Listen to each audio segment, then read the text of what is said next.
Trainen voor de morgen in de Rietzeel van Dantumediel. Mem Rasnish en dokter Satsi Singh van Driersum dreigen het loon uitzet te worden. Joet bij de vrienden en squalgenoten van Satsi, burgemeester Heldoorn, een paar duizend handtekens aan.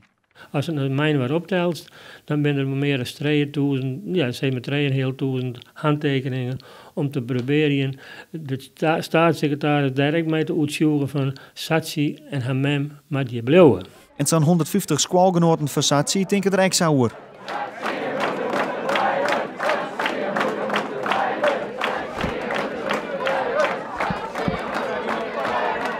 De familie Singh maakt niet zien hier het loon uit. Alleen is uw mem naar India matten en dochter Satsi naar Suriname.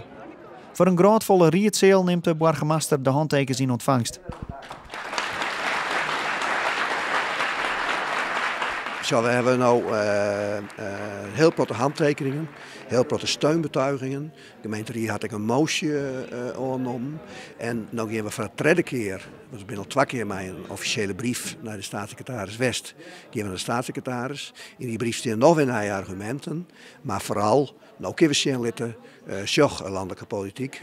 Dit is net een zaak van een burgemeester die het lot aanloopt. Hier zit een hele meerskip hierachter. Satsi en een vriend Reense binnen botrekken terug de actie.